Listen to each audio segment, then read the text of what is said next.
back to my channel. If you're new here, my name is Jacqueline and I make new videos every week, a whole variety of things, lifestyle, beauty, adventure, all sorts of fun stuff, and I upload every Monday, Wednesday, and Saturday. So I hope you'll consider subscribing and joining our little adventure family here.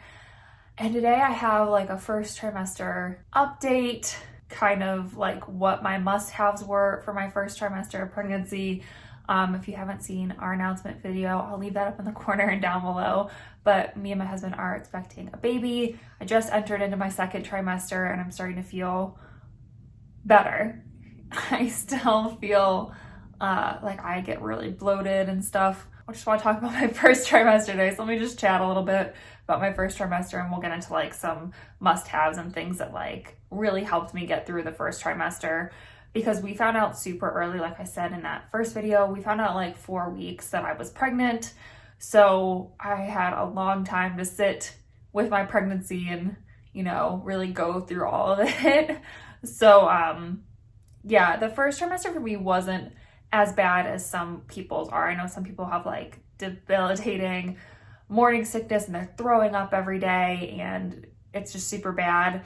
I had a few weeks there, maybe like 2 or 3 weeks where I was really nauseous. I wasn't throwing up every day, but I was definitely like really nauseous and didn't feel very good and like just wanted to like sit on the couch all day.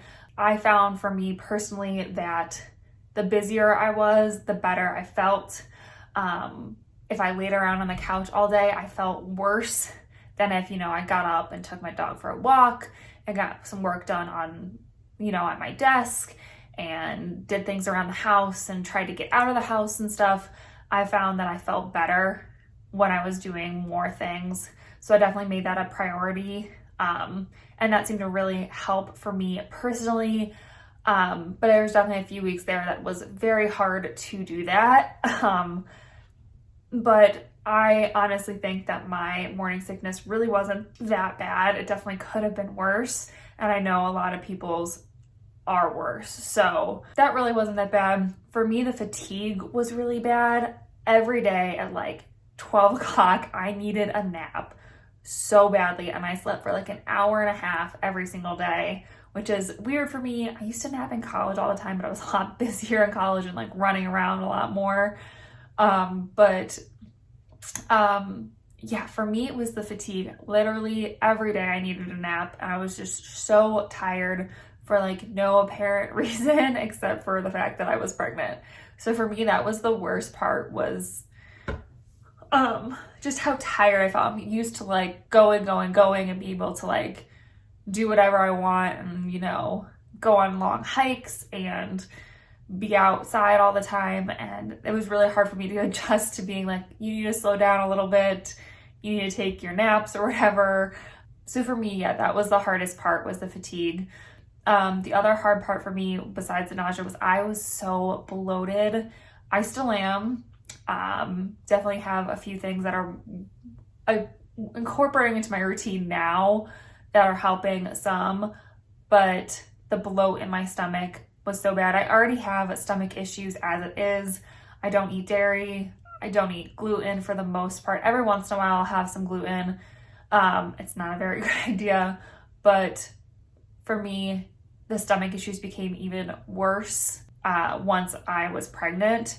So it's definitely just one of those hard things to deal with, that like I am bloated every single day the second I put anything in my body, even if it's just something like bland, like I don't even know like what, like a piece of like gluten-free toast with just like some butter on it would make me so bloated that it was very hard for me. So I definitely found a few things that like I needed to have in my first trimester to help me get through. So let's just jump into like things I personally loved in my first trimester. These are like my must-haves.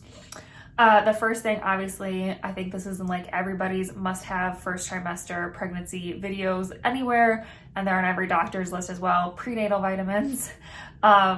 I just get like the Nature's Made ones. I find that they are really nice. They don't make me feel like nauseous or anything. They have DHA in it, which was really important to me because we do eat some fish to get the DHA, but we don't get enough of it in our diets. So having a supplement with DHA in it was really important to me. My doctor said I could get prescription ones through them, but I just chose to go over the counter. It was easier for me. So yeah, prenatals were my number one. The other thing, supplement that I incorporated into my routine, which I was already taking a probiotic before I got pregnant, and my provider said that that was fine to continue to take my probiotic as I was pregnant. So I keep taking that. The other one I incorporated in, however, was B6. So this is supposed to help with the morning sickness and nausea. I find that it did help some. It's definitely not a cure-all, but it definitely did help with some of the nausea. I just got mine from GNC. Be careful if you just pick them up at like a store, however, because the ones I got were like 100, or they were 200 milligram tablets or something like that, which is a crazy amount. You definitely don't need that much. My doctor recommended like 25 milligrams 3 times a day. So I ended up cutting mine into quarters and taking them twice a day, which my doctor said was fine as well. So just be careful if you're like looking at those, to look at the dosage and the amount that's in there, and then talk to your doctor and stuff about it. But the B6 did help me some. Like I said, my morning sickness wasn't too bad and it didn't last for too long. So I'm no longer taking it and I feel fine. But it did help for those couple of weeks that I was feeling sick. The other things that kind of helped with my morning sickness were ginger ale. It's a very standard, typical kind of, you're not feeling well sort of drink. I found that it helped me as well. I just poured it over some ice and drank it through a straw, so it was a little bit less bubbly, and that seemed to help a lot. The other thing that helped were ginger and peppermint tea. The peppermint tea was a surprise to me. Ginger tea, again, ginger tea is really good for your stomach and stuff. It helps with nausea. But the peppermint tea really helped with the bloating and the nausea as well. So maybe if the ginger tea isn't working for you or you just don't like ginger tea, I would try peppermint. It worked really well for me. I really enjoyed drinking it. I would have 2 cups a day, and I just really enjoyed the peppermint tea in my first trimester. I'm still drinking it every once in a while now, and I'm sure I'll drink it more throughout this pregnancy. For me, I love peppermint tea in general anyway, so for me that was a really nice change up from the ginger tea. So I definitely recommend maybe checking that out for yourself if the ginger tea isn't your cup of tea. The other thing I found was just to eat foods that you can eat. I know when you get pregnant, there's all sorts of, emphasis on eating nutrition, like really good nutrition and really cleaning up your diet and stuff. But when you're having food aversions, which by the way, I didn't mention, I have really bad food aversions to vegetables. I can't even smell broccoli, like without wanting to be sick. Don't know what that is. I love vegetables. Like I'm a huge vegetable eater, but my food aversion to that is insane. And I don't know what it is, but I cannot eat them to save my life. But I found in my first trimester that honestly, I wasn't eating like anything because I was so nauseous and just didn't feel very good, that it was better to get anything in my stomach than try to like force down foods that I'm just going to throw up and be sick with anyway. So I found things like saltines, which unfortunately do have gluten in them, so that didn't really help. I made my own ramen, chicken noodle soup, stuff like that. Things that I could eat and tolerate and sounded good to me are the things I ate. And so I tried to get anything in my stomach instead of, forcing things down that weren't going to sit in my stomach anyway. I'm not going to get the nutrition for them if I'm going to get sick later anyway. I just found that anything I could eat was better than nothing. Obviously talk to your doctor and stuff about that, but for me, that was kind of my strategy and it seemed to work pretty well. At least I was eating something. Obviously now that I'm feeling better, I'm trying to, be more nutritious and eat a little bit better. But like I said, that food aversion, it can be real. I really do not thinking about broccoli makes me want to be sick right now. So I don't know, but I love broccoli. It's so weird. But yeah, so in my first trimester, I just really focused on eating in general, not focusing on so much of what I was eating, if that makes sense. Let's talk about some skincare that I found really helpful. I do have a pregnancy skincare video coming up very soon on my channel, so definitely subscribe and stay tuned for that. But the 2 ingredients I found really helpful because I did get pregnancy acne, which is a thing. I know everyone talks about like, oh, you get glowing skin when you're pregnant or whatever. Not always the case. No. I got really bad hormonal pregnancy acne, which I was already acne prone anyway, so it is what it is. But I found that azelaic acid and sulfur really have helped my skin a lot. So those are definitely 2 skincare must-haves. Azelaic acid can help fight acne. It also helps fight against the redness of acne, the inflammation, all that stuff. It's a great ingredient. I've been using the Naturium topical azelaic acid and I love it. I actually have a whole 30-day skincare test on that, so I'll leave it up in the corner and down below. And the other ingredient, like I said, I love is sulfur. I've been using sulfur masks for a while now, for probably close to a year, maybe over a year. And it's also great for acne. It's one of those underrated acne ingredients. And both of those ingredients are safe for pregnancy, which is really hard to find acne fighting ingredients that are safe for pregnancy. So those are the 2 I prefer, and they're definitely skincare must-haves for me for the first trimester. The final couple things are both lifestyle things that for me were a game changer in my first trimester. First of all, a comfortable pillow and blanket. Like I said, I was taking naps every single day.